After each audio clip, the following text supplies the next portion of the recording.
قرآن مجید وہ عظیم کتاب ہے جو ہر کلام سے اعلیٰ، ہر شک و شبہ سے بالا، ہر نقص سے پاک، یہ تمام الہامی کتابوں سے بڑھ کر شرف و عظمت اور فضیلت والی کتاب ہے۔ یہ خیر و برکت سے مالا مال، ہدایت و حکمت سے لبریز اور حق و باطل میں فرق کرنے والی کتاب ہے۔ یہ جہالت کے اندھیروں سے نکال کر توحید کے نور سے منور کرنے والی کتاب ہے۔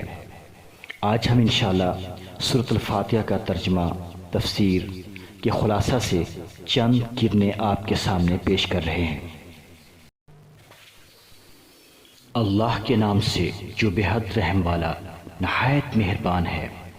سب تعریف اللہ کے لیے جو سارے جہانوں کا پالنے والا ہے، بے حد رحم والا نہایت مہربان ہے، بدلے کے دن کا مالک ہے۔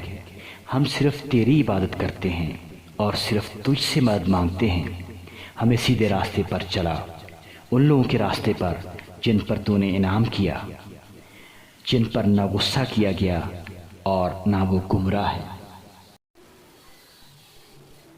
سیدنا ابو ہریرہ رضی اللہ عنہ بیان کرتے ہیں کہ میں نے رسول اللہ صلی اللہ علیہ وسلم کو یہ فرماتے ہوئے سنا۔ آپ فرما رہے تھے، اللہ تعالیٰ فرماتا ہے کہ میں نے نماز کو اپنے اور اپنے بندے کے درمیان دو حصوں میں تقسیم کر لیا ہے، اور میرے بندے کے لیے وہ کچھ ہے جس کا وہ سوال کرے۔ بندہ جب کہتا ہے الحمدللہ رب العالمین تو اللہ تعالیٰ فرماتا ہے میرے بندے نے میری تعریف کی، اور جب کہتا ہے الرحمن الرحیم تو اللہ تعالیٰ فرماتے ہیں میرے بندے نے میری ثنا کی، اور جب کہتا ہے مالک یوم الدین تو اللہ تعالیٰ فرماتے ہیں میرے بندے نے میری بزرگی بیان کی، اور یوں بھی فرماتا ہے کہ میرے بندے نے اپنا معاملہ میرے سپرد کر دیا۔ بندہ جب کہتا ہے ایاک نعبد و ایاک نستعین تو اللہ تعالیٰ فرماتا ہے یہ میرے اور میرے بندے کے درمیان ہے، اور میرے بندے کے لیے وہ کچھ ہے جس کا وہ سوال کرے۔ اور جب بندہ یہ کہتا ہے اہدنا الصراط المستقیم صراط الذین انعمت علیہم غیر المغضوب علیہم ولا الضالین تو اللہ فرماتا ہے یہ میرے بندے کے لیے ہے، اور میرے بندے کے لیے وہ کچھ ہے جس کا وہ سوال کرے۔ رسول اللہ صلی اللہ علیہ وسلم نے فرمایا تو نماز میں کیا پڑھتے ہو؟ تو سیدنا ابی بن کعب کہتے ہیں کہ میں نے بتایا سورۃ فاتحہ اور پڑھ کر سنائی۔ تو آپ صلی اللہ علیہ وسلم نے فرمایا اس ذات کی قسم جس کے ہاتھ میں میری جان ہے، اللہ نے سورت کے مثل نہ تورات میں کوئی سورت نازل کی، نہ انجیل میں، نہ زبور میں، نہ فرقان یعنی قرآن میں، اور بے شک وہ سبع مثانی ہے یعنی سورۃ الفاتحہ ہے۔ سیدنا ابو ہریرہ رضی اللہ عنہ بیان کرتے ہیں کہ رسول اللہ صلی اللہ علیہ وسلم نے فرمایا جس شخص نے نماز پڑھی اور اس میں سورۃ فاتحہ نہ پڑھی تو وہ نماز ناقص ہے، نامکمل ہے۔ جب قرآن پڑھو تو مردود شیطان سے اللہ کی پناہ طلب کرو یعنی اعوذ باللہ پڑھو۔ نماز شروع کرتے وقت، غصہ کے وقت، بیت الخلاء واش روم میں داخل ہوتے وقت، مسجد میں آتے جاتے، صبح شام بستر پر لیٹتے وقت اعوذ باللہ پڑھیں، اور کوئی بھی کام کرنے سے پہلے بسم اللہ کہنا خیر و برکت کا باعث ہے، اللہ کی نصرت اور حمایت کا ذریعہ ہے۔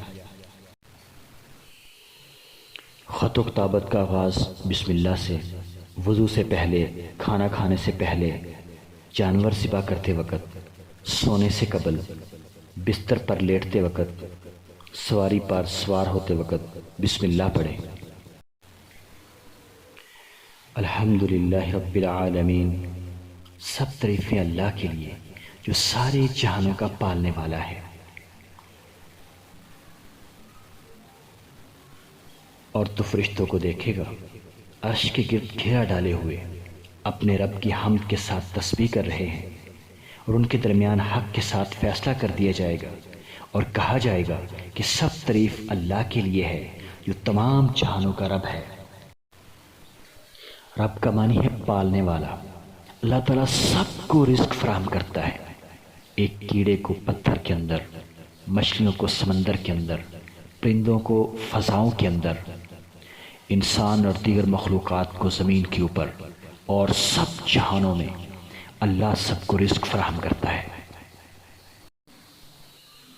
ایاک نعبد و ایاک نستعین، ہم صرف تیری عبادت کرتے ہیں اور صرف تجھ سے مدد مانگتے ہیں۔ استعانت کا مفہوم یہ ہے کہ حصول نفع کے لیے اللہ تعالیٰ پر پورا بھروسہ کیا جائے اور اسی سے مدد چاہی جائے، اس یقین کے ساتھ کہ وہ اسے ضرور پورا کرے گا۔ اللہ تعالیٰ نہ صرف کی گئی دعا سنتا ہے اور اس پر عطا فرماتا ہے، بلکہ انسانی حاجات پوری کرنے کے لیے خود صدا لگاتا ہے، جیسا کہ ابو ہریرہ رضی اللہ عنہ سے روایت ہے کہ نبی اکرم صلی اللہ علیہ وآلہ وسلم روایت کرتے ہیں کہ آپ نے فرمایا، جب رات کا آخری تہائی حصہ باقی رہ جاتا ہے تو ہمارا بزرگ و برتر رب آسمان دنیا پر نازل ہوتا ہے، آسمان دنیا پہ آ کے فرماتا ہے، کون ہے جو مجھ سے دعا کرے اور میں اس کی دعا قبول کروں؟ کون ہے جو مجھ سے اپنی حاجات مانگے اور میں اسے عطا کروں؟ کون ہے جو مجھ سے بخشش چاہے اور میں اسے بخش دوں؟ اہدنا الصراط المستقیم، ہمیں سیدھے راستے پر چلا۔ صراط مستقیم سے مراد اللہ تعالیٰ کا وضع کردہ وہ سیدھا اور صاف راستہ ہے جسے دین اسلام کہتے ہیں۔ اہدنا الصراط المستقیم اس استقامت والے راستے پر استقامت سے گامزن رہنے کی دعا ہے، یعنی اے اللہ ہمیں صراط مستقیم پر قائم رکھ، کہیں ہم تھک کر بیٹھ نہ جائیں، راستہ میں کہیں ڈگمگا نہ جائیں، کہیں ادھر ادھر بھٹک نہ جائیں، ہمیں شیطان کے راستوں سے بچا اور خیریت سے ایمان کی عافیت کے ساتھ منزل مقصود تک پہنچا۔ یہ کامیابی بغیر اللہ تعالیٰ کی توفیق کے ناممکن ہے۔ یہی وجہ ہے کہ جو لوگ صراط مستقیم پر گامزن ہوتے ہیں وہ بھی استقامت کی دعا کرتے ہیں۔ اللہ تعالیٰ ہمارے ایمان کی عافیت رکھے اور ہمیں صراط مستقیم پر چلائے رکھے۔